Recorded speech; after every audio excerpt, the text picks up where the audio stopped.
Please move up as far as you can. Come close, please. No gaps.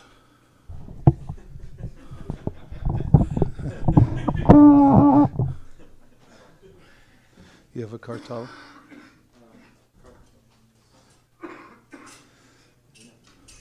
Jaya Radha Madhava Kunja Bihari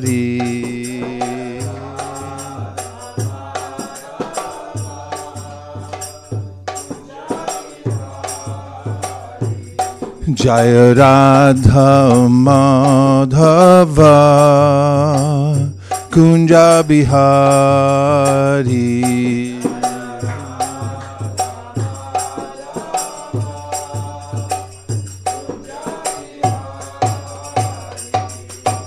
Gopi Jana Ballabha Girivadadhari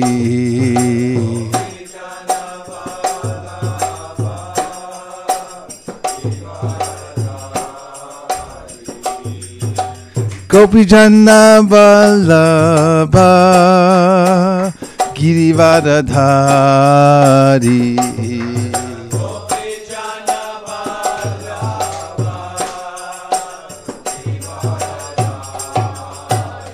Yashodanandana Vraja Janadandana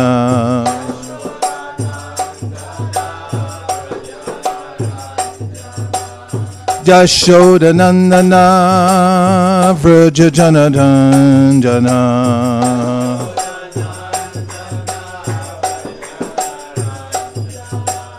Yashodanandana Vraja Janadandana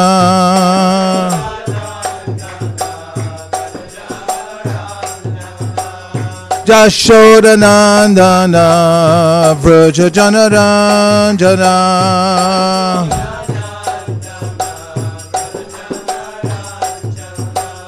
Jamuna Tira Vana Chari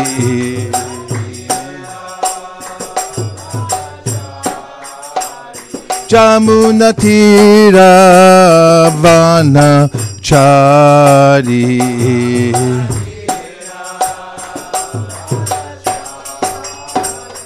Jaya Radha Madhava Kunja Bihari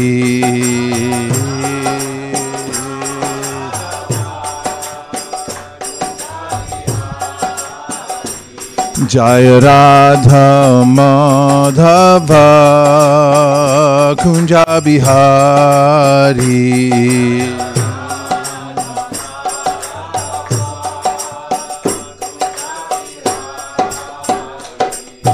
Gopi Jana Ballabha Girivadadhari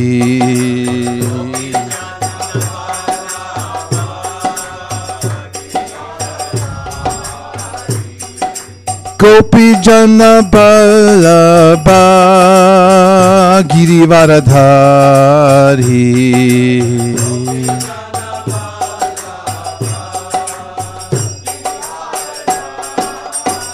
Yashodanandana Vraja Janadandana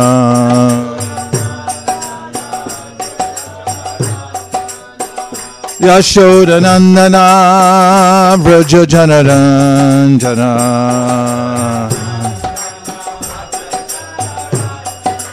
Yashodanandana Vraja Janadandana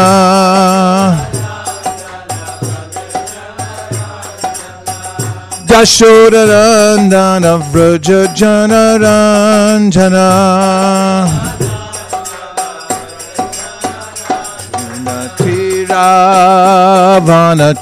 Vanachari Jamuna Tira Vanachari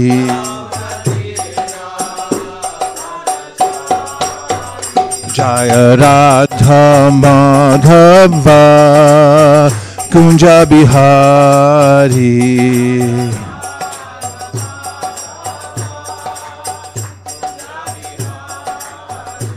Jaya Radha Madhava Kunja Bihari.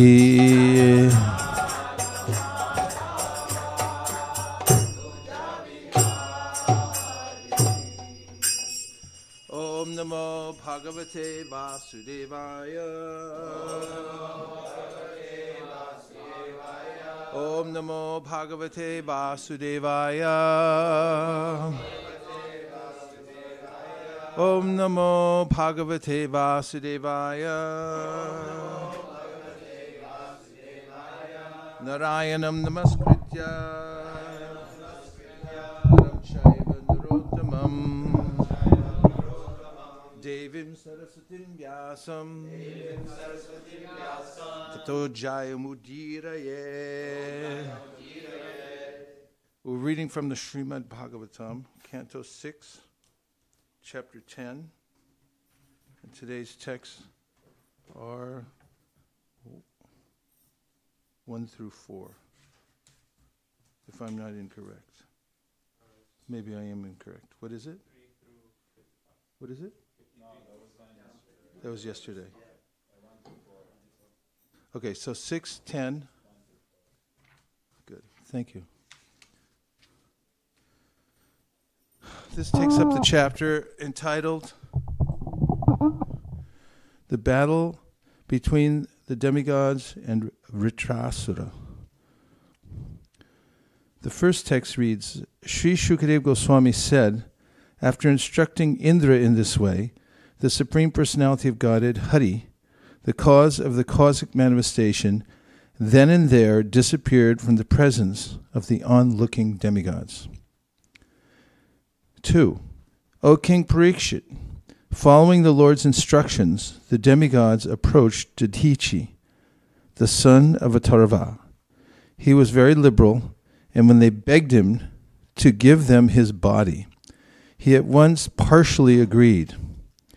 However, just to hear religious instructions from them, he smiled and jokingly spoke as follows. 3.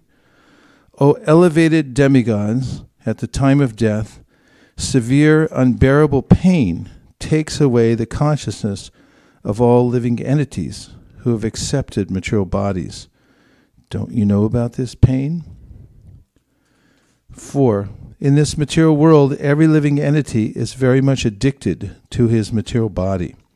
Struggling to keep his body forever, everyone tries to protect it by all means, even at the sacrifice of all his possessions. Therefore, who would be prepared to deliver his body to anyone, even if it were demanded by Lord Vishnu? And this is the Sanskrit from today's verse. Jijivishunam Jivanam Jivivishunam Jivanam Jijivishunam Jivanam Atma Preshta Ihepsita Atma Preshta Ihepsita Ka Utsaheta Tung Datung Ka Utas Ta Utsaheta Tung Datung Bhikshamanaya Vishnave Bhikshamanaya Vishnave Jivishi Shunam Jivanam Atma Preshta Ihepsataha Ka utsaheta tang datum. Bhikshamanaya Vishnave. Would you like to chant? Jijivishunam jivanam Atma prishta hi hepsataha Ka utsaheta ham datum Vikshamanaya Vishnave Jijivishunam jivanam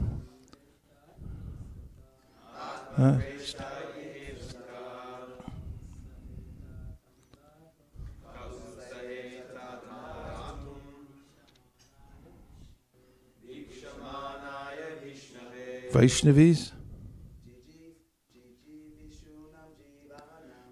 Jivishunam jivanam Atma preshta ihepsataha Ka utsaheta tam datum Bhikshamanaya Vishnave Jijivishunam aspiring to remain alive. Jivanam of all living entities. Atma the body. Preshta very dear. Iha here. Ipsataha desired. Kaha who. Utsaheta can bear. Tam that body. Datum to deliver. Bhikshamanaya begging. Vishnave even to Lord Vishnu. Translation: in this material world, every living entity is very much addicted to his material body.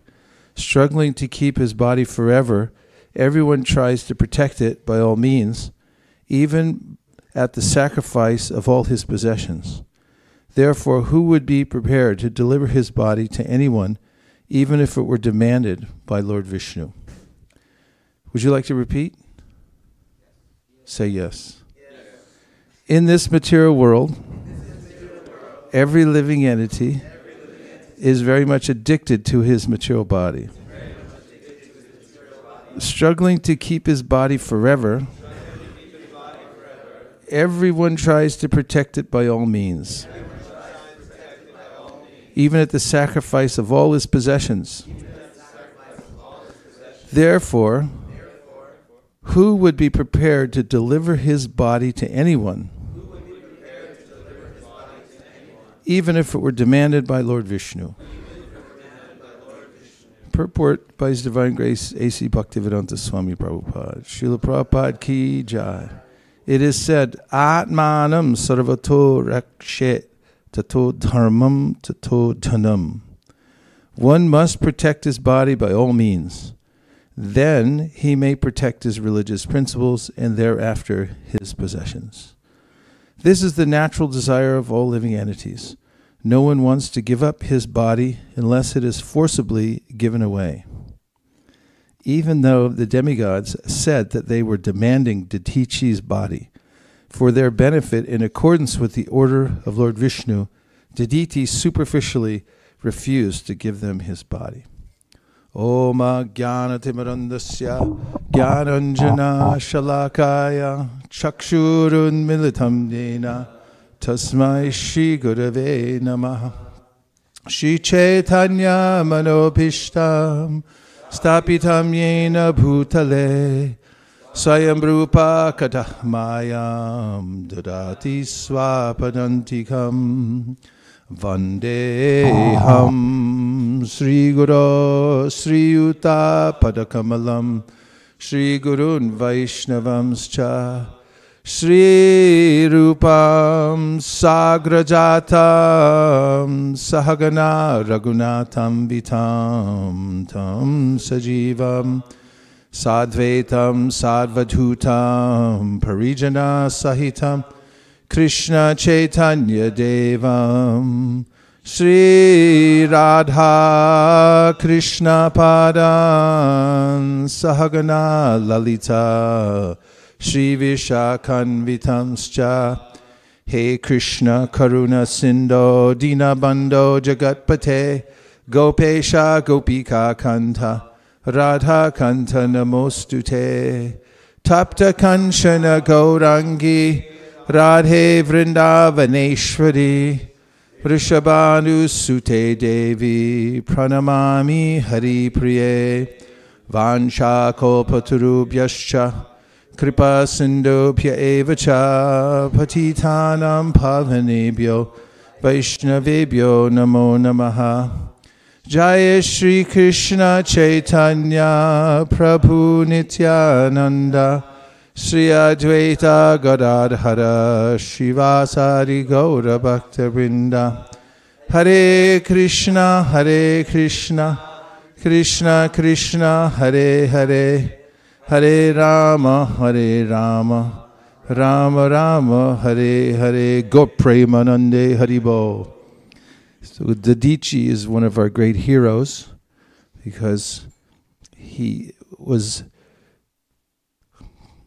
ready to give up anything, including his bones, his body, for the service of the Supreme Personality of Godhead. This is attained only by spiritual strength, as is mentioned by Krishna in the 8th chapter of the Bhagavad Gita, that one must have yoga balena. And that means spiritual strength developed over a lifetime of practice in order to be able to give up the body. He says, prayana kale manasachalena bhaktya yukto yoga balena chaiva Bruvor madhye pranamavesha samyak satam param purusham upaiti divyam. So in this he describes prayana kale, at the end of the body, prayana kale manasachalena. Although the flickering mind, the yogi, because of yoga balena, is able to fix it between the eyebrows and be very deliberate at the time of death in thinking of the Supreme. And in this purport, Prabhupada describes how this yoga balena is not does not come without practice of some kind of yoga throughout one's lifetime.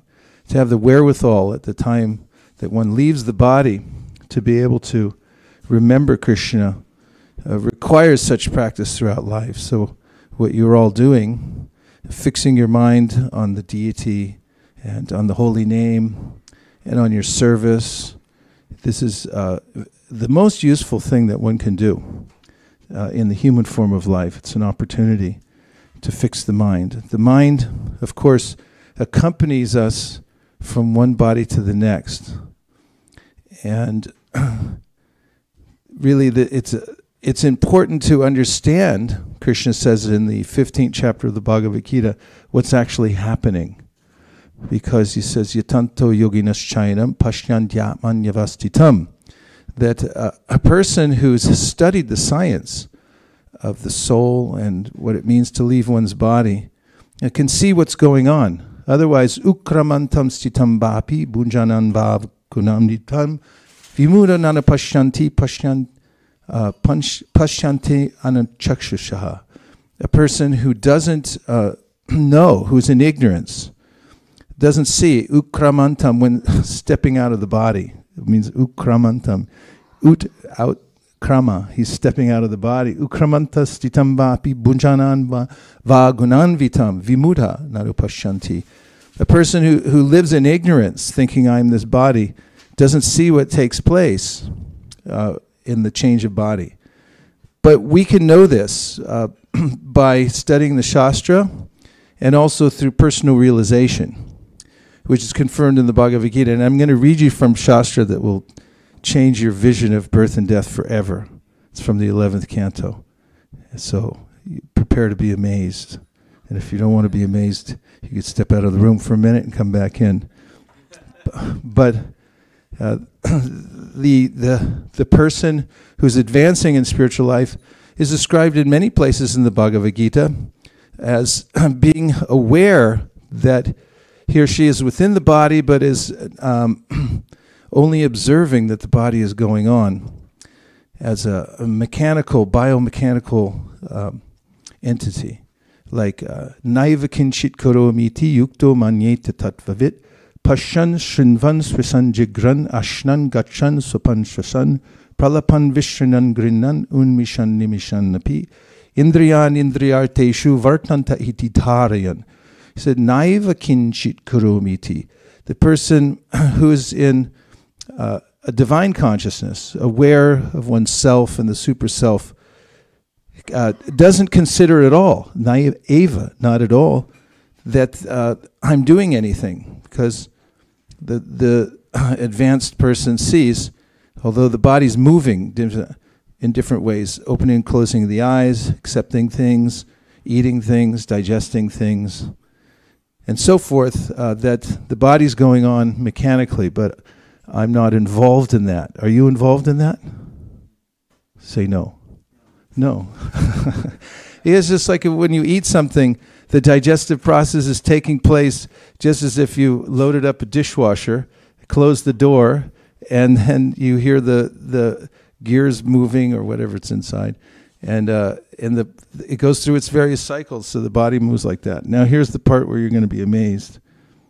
So feel free to step out if you don't want to be. This is from the 11th canto, 22nd chapter. This is Lord Krishna speaking to Uddhava. He starts off on, I'm going to read just a couple of verses, and you won't be bored or disappointed. This starts 11:22:38. The mind, bound to the reactions of fruitive work, always meditates on the objects of the senses, both those that are seen in this world and those that are heard about from Vedic authority. Consequently, the mind appears to come into being and to suffer annihilation along with its objects of perception, and thus its ability to distinguish past and future is lost. Does that sound familiar? Kashtubha, yes. Okay, when the living entity passes from the present body to the next body, which is created by his own karma, he becomes absorbed in the pleasurable and painful sensations of the new body and completely forgets the experience of the previous body. This total forgetfulness of one's previous material identity, which comes about for one reason or another, is called death. Told you. O most charitable Uddhava, what is called birth is simply a person's total identification with a new body. One accepts the new body just as one completely accepts the experience of a dream or a fantasy as reality. Just as a person experiencing a dream or daydream does not remember his previous dreams or daydreams, a person situated in his present body, although having existed prior to it, thinks that he has only recently come into being. So the Hamsa Avatar also describes how the way in which, as living beings involved with matter, although we, thankfully, to the Vedic knowledge, we can understand we have nothing to do with it. Asango hyayam purushaha, we really have nothing to do with matter at all. However, there's a way in which I become entangled in the material world due to my attachment to it. Dhyato vishayam pumsam sangas teshu bhajayate. I develop a sangha, it means a connection to it, an artificial relationship with matter. Now, what happens is there's facility for one to do this in a very complete way. And Hamsavatar describes in his teachings how when the living being comes out into the world, the mind has embedded within it the sense objects. And the mind embeds itself within the sense objects, and the sense objects then are also embedded within the mind. So it's no wonder then that when we come out of the womb, even after being in a situation where we might be fully aware that I have nothing to do with this world, right? Because we know this from Kapila Dev's teachings, and Chaitanya Mahaprabhu repeated the same thing to his mother, that there's a way in which I can see that I have nothing to do at all with the material nature, living being in the womb actually prays that I don't want to come out because I know what will happen. And what does happen is due to the trauma of childbirth, it's not just that, but it's also that the senses then become externalized. And the externalization of the senses is described by Hamsavatar, that the natural way in which the mind is embedded in the sense objects are embedded in the mind, they have that intimate connection right away. And I again become connected with the modes of material nature and the material world. And so this is an entanglement for the living being, and it's carried from one body to the next, and until one dissolves that subtle material body by the practice of bhakti. And that's described by Kapila Dev in that wonderful verse in which he said, just as food is dissolved within the stomach, or digested, rather, in a similar way, when one takes the process of bhakti, one's subtle material body is digested by the process of bhakti. And then one can come to freedom. So this verse particularly today is some banter that's going on, although highly elevated banter, between the demigods who have been instructed by Lord Vishnu to come and ask Dadichi for his bones. And Dadichi, who's cool as a cucumber, he's sitting back ready to give his body, but he wants to bring out this topic. He's enjoying life. That, maybe I'll give it to you, maybe I won't. Don't you know how hard it is to give? Just he likes to hear from them. So, this is for Vishnu, and you're not your body and everything, and he knows that. And so this is the benefit of being enlightened with spiritual knowledge, especially from the Bhagavad Gita and from one's own practice, is that one's not obligated to anything in the material world, including one's material body, which, as is indicated here, is a great burden for a living being like myself, to take on the objects of the senses in this world in their different forms and varieties, and to think they're mine. And again, the psychology of this is described in the Bhagavatam, and it's very helpful to know. Shukadeva Goswami in the 10th canto of Srimad Bhagavatam, 14th chapter, near the end, it gives a description to Parikshit Maharaj of why it was, and this sounds a little esoteric in relationship to the topic at hand, but why it was that the residents of Vrindavan, especially the mothers, became infinitely more attached to their sons, and why the cows became infinitely more attached to their calves after they came back, apparently from playing. When Brahma had stolen away the calves and the cowherd boys, and then Krishna reproduced all of them exactly as they were before, and then they went back into Vrindavan. Then all the mothers and the parents became more attached to their sons than they had before. And similarly, as we know, the cows became more attached to their offspring. So Parikshit wanted to know about this. And one of the answers is in the context of this basic idea of self-realization. Shukadeva Goswami says that understand what we're attached to. Why are we attached? What are we actually attached to?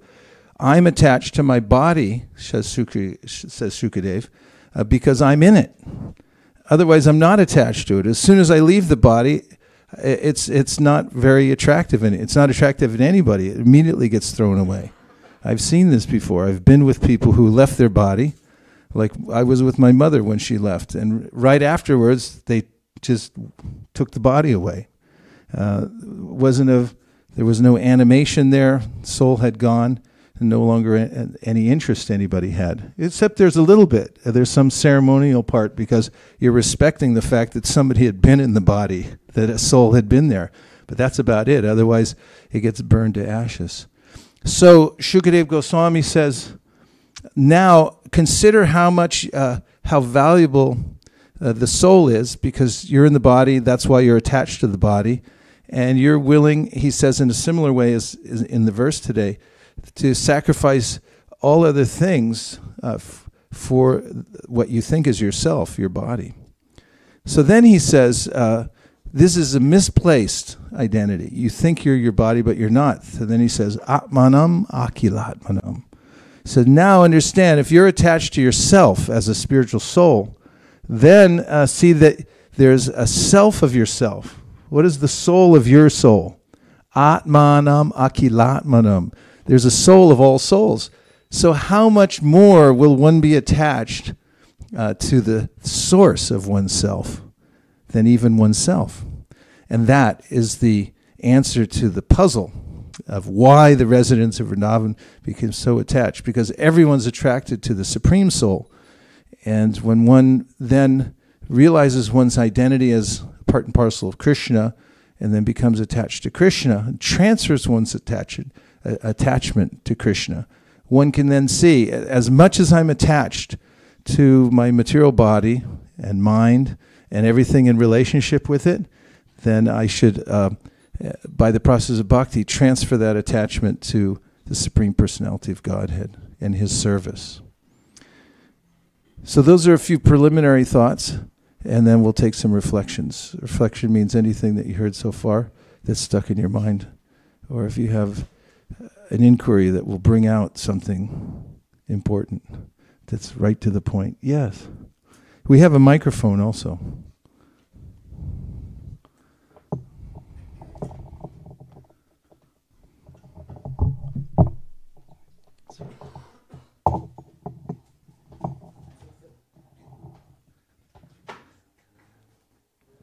You're good. I think you said that bhakti is a process of dissolving the material body, which I would love to hear more about. It also reminded me of the process of installation of a deity and how through mantra, etc., we dissolve that physical form. So I know there's a connection between those two things, but I would just love to. Well, I could say more about the transformation or the dissolving of you said the physical body. So actually, when you said that, it reminded me of ways in which we could talk about both the gross material body and the subtle material body. So ways in which the gross material body is transformed through bhakti are described in Srimad Bhagavatam as an example in the teachings of Devahuti, which are statements made from Devahuti to her son, Kapiladev. She says, Aho bata shwa pachato gariyanya jiva gre vartate nama tubhyam te pusta paste javu sasna arya brahmana churnama grananti ete. And this means that, how wonderful it is that if somebody is taking the process of bhakti, especially he's talking about chanting the holy names. If you could say Hare Krishna. You can do it. They said even if you do it once, with just a little bit, like with the tip of your tongue, Hare Krishna, then he says such an utterance is so powerful. The holy name is so powerful that the person, no matter what their gross material body, what condition it's in, it becomes transformed, so much so that the body of a shwapacha, or a person who, for celebratory dinner at Thanksgiving cooks dogs, this person who comes from that kind of background, if they chant Hare Krishna, then their body becomes purified to the extent that it's considered that such a person could perform Vedic sacrifice, which means that their body is transformed. This is given as evidence by all our acharyas like Vishwanath Chakravarti Thakur, Sridhar Swami, and so forth, indicating that the body becomes transformed. And similarly, in the Padma Purana, it is mentioned, aprarabdha palam papam kutam bijam palon mukham krame naiva praliyante vishnu bhakti ratatmanam, which means that through the various stages of karma, which are like a seed growing in a garden, that come eventually to manifest this gross material body, become destroyed by the process of bhakti, by worshipping Lord Vishnu. And then, of course, everyone knows from the Brahma Samiti Astvindra Gopa Matavendra Mahosra Karma Bandhana Rupa Palabhajana Matanoti Karmani Nirdahati Kintucha Bhakti Bhajam Govindamadi Purusham Tamaham Bhajami. Brahma confirms that if somebody is engaged in Bhakti Bhajan, you're engaged in Bhakti Bhajan, right? Chanting Hare Krishna. Then that's a person, karmani nirdahati, their karma is destroyed by that process. And then, of course, the subtle body, as I mentioned, the verse from Kapila Dev said the subtle body also becomes destroyed. And this is important because, as Krishna mentions to Uddhava in the 11th canto Srimad Bhagavatam, in the story of the Avanti Brahmana, the mind has fearsome godlike powers over the soul. And it is only for the sake of this mind that one is taking one birth after another and assuming false identities. And therefore, it's absolutely necessary for the subtle material body, headed by the mind, or the organizer, which is the mind called the sense within, has to be transformed spiritually. And that's done through the process of bhakti, especially chanting the holy names of the Lord. And of course, any kind of transformation, as you mentioned, installing the deities, Krishna agrees to manifest in various ways. And in the ways in which we follow the scripture to install the deities or do any other process, we are able to transform matter into spirit, as confirmed from Bhagavad Gita. Brahmarpanam brahmahavir brahmagnau brahmanohutam brahmaiva tena gantavyam brahma karma samadhina. Krishna says in the context of performing a Vedic yajna that all the implements used to perform the yajna become spiritual because they're being used in the service of the Supreme. So matter also comes from Krishna, and when it's used for a higher purpose, it also transforms into spirit. Just as when you take an iron rod and you put it into the fire, and you leave it in the fire long enough, it becomes red hot, and it becomes fire. It transforms. So all things are transformable when engaged in the service of the Lord. Mahotsava Prabhu? Oh, yes.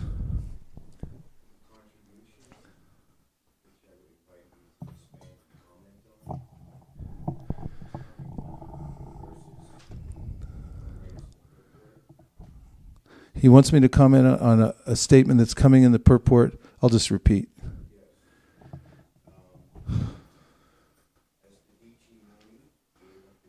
As the Dichi Muni gave up his body.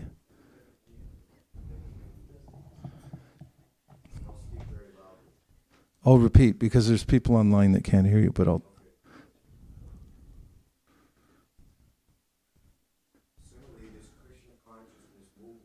Similarly, this Krishna consciousness movement is a call for the intelligent men and women of this world to come forward and sacrifice their lives for the most noble cause, for the re-spiritualization of human society.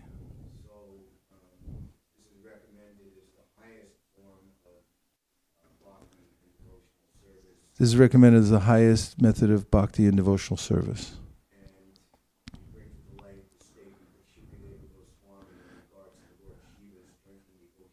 It brings to light the statement of Shukadeva Goswami in relationship to Lord Shiva's drinking the ocean of poison to save all the living entities by churning the milk ocean.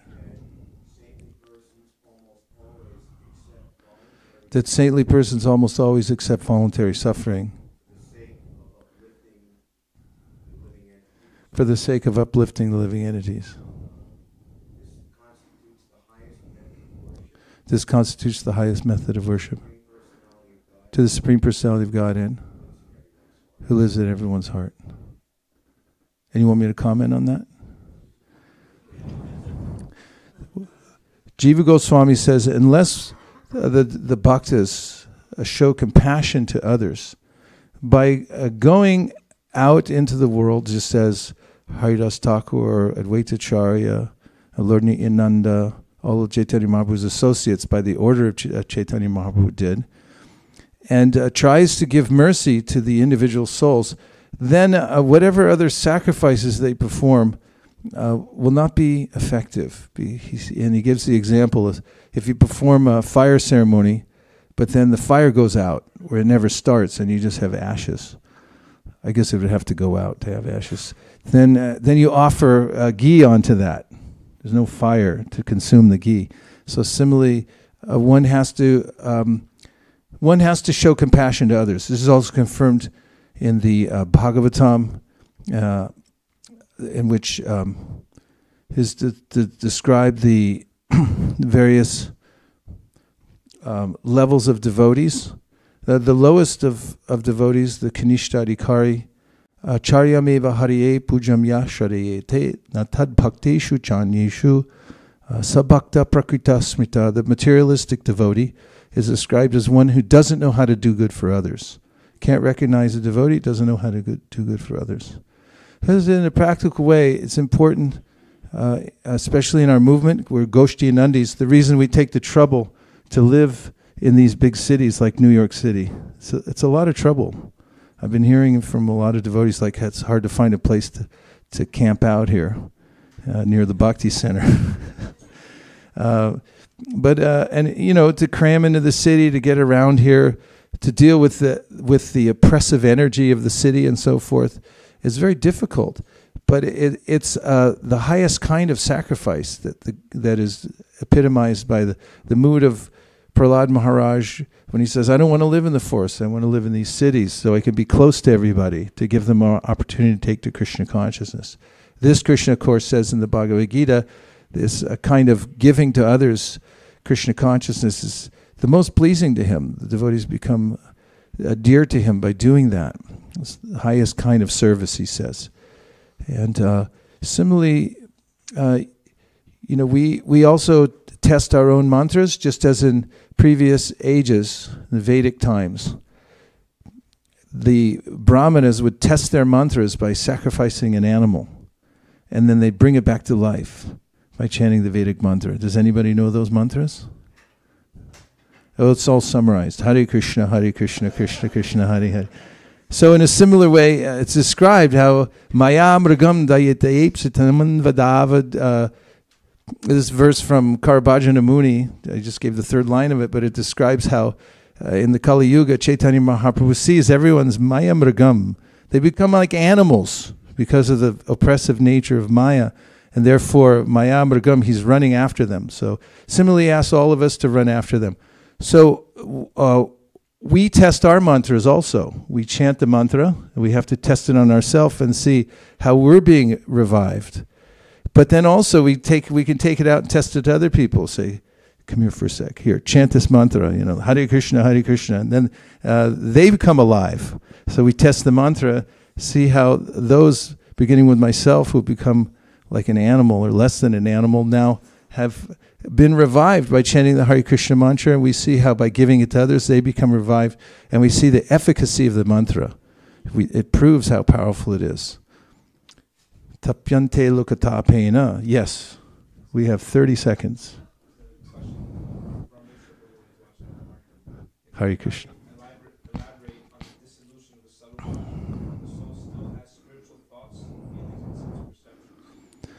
Well, this is a transformation, just as I mentioned the transformation of iron rod. So similarly in the Chaitanya Charitamrita, Sri Chaitanya Mahaprabhu describes the way in which the heart becomes transformed. And this is noted in several places. One place he describes, does Chaitanya Mahaprabhu, that when the heart is touched by a ray of the internal energy, that it softens. And then it becomes filled with emotions. And then this is when bhava begins in the heart of the soul. And at this time, of course, this is a lengthy discussion, but there's a gradual transformation beginning with shraddha, going all the way to prema within the heart of the devotee, which is, we say heart, this is the chitta, or the region of which of our experience. And there's a lot of mechanism described in there. Especially if you read the Yoga Sutra, there's descriptions of the hierarchy of the senses, and then the mind and the intelligence is also commented on by Krishna at the end of the 3rd chapter in Indriyani, Priyanyahur, etc. And so the transformation takes place, especially by chanting Hare Krishna. This verse, which I'm about to recite, was given by Srila Ishvara Puri to Sri Chaitanya Mahaprabhu after his initiation. Mahaprabhu got the mantra, he began chanting it, and he came back to confirm with his guru that he got the right mantra. He said, I'm going crazy chanting this. Did I get the right mantra? So his spiritual master said, Evam vratasva priya nama kirtya chitana rago jita chuta uchar hasatyato rautiti rauti gayati unmadavan rittiti lokabhayaha. That this is what should happen. When you take the vrat to chant Hare Krishna, then gradually become attached to the mantra in a very personal way. And then dhruta chitta, the heart begins to melt. It softens and becomes open to the process of bhakti. And then ultimately one's subtle body becomes completely transformed and purified by the process of devotional service. And although living in this world, one has admission into the spiritual world simultaneously. This is mentioned by Sri Chaitanya Mahaprabhu in the metaphor of the creeper that grows from the heart of the devotee to the spiritual world, and evidenced in the conversation between Vidura and Sri Uddhava, when Vidura first approaches him and asks him to speak on spiritual topics. Vidura has to wrest himself away from the spiritual world and come back into the present context so he can actually speak. So there's a dual citizenship that takes place, even while one lives in this body. Iha yasya harer dasye karmana manasa gira nikila apyavastastu jivan muktasu uchite. The jivan mukta is living iha in this world, in this body, but at the same time is fully present in the spiritual world by dint of purifying the subtle material body. And that brings us to the end of another Srimad Bhagavatam class here at the Bhakti Center. And I thank you very much for giving me the opportunity to have your association here. Thank you very much. And please say Hare Krishna to everybody online. Point it back at the audience and say Hare Krishna. Raise your hands. Hare Krishna. Come on, this is the Bhakti Center. You got to be more enthusiastic than that. Say Hare Krishna to all the nice devotees online. Vancha kalpadruvishcha kripasinnabevicha patitanam pavanibhyo vaishnavebhyo namo namaha nantakoti vaishnavindiki jai go premanande haribo.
Hare Rama, Hare